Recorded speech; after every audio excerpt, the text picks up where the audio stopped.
गया खरी हो हमर यार मनावा तो एक बेर बात कर लगे।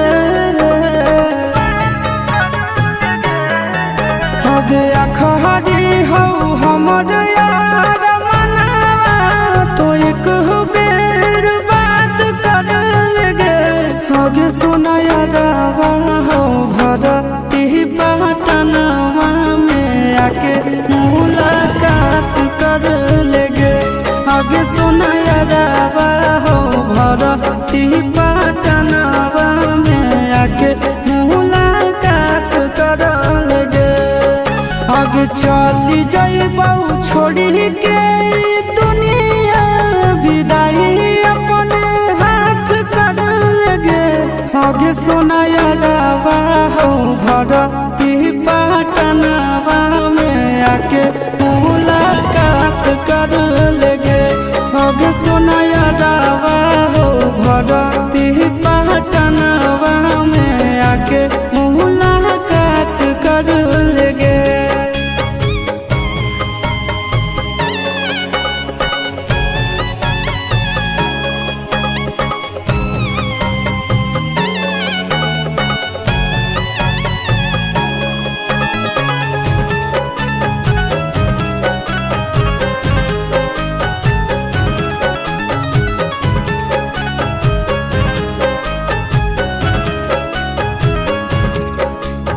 मरे घर पनिया पिलाई दी है जान गे।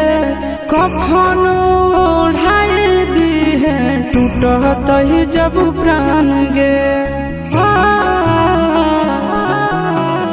मरे घर पनिया पिलाई दी है जान गे। कफन ओढ़ाई दी है टूटत ही जब प्राण गे। आगे हमारा से तोरा जाती प्यार होता भेंट साक्षात कर लगे।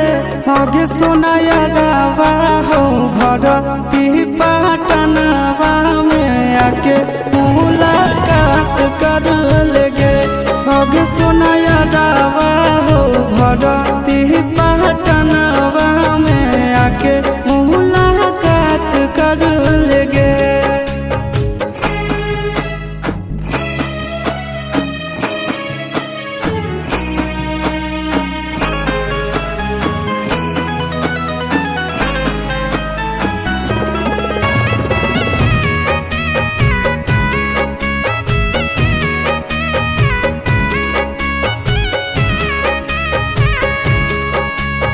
डॉक्टर जवाब दिल के बुलावा मौत के। देखी के चेहरा जानू चल जाई है लौट के। डॉक्टर जवाब दिल के बुलावा मौत के। देखी के चेहरा जानू चल जाई है लौट के। आगे अमन आलम दिला आशीष नंदन से औरी बिसवा घात कर लगे। आगे सोना यारवा हो भरती पटनवा में आके मुलाकात कर लेगे। आगे सोना यारवा हो भरती पटनवा में आके मुलाकात कर लेगे।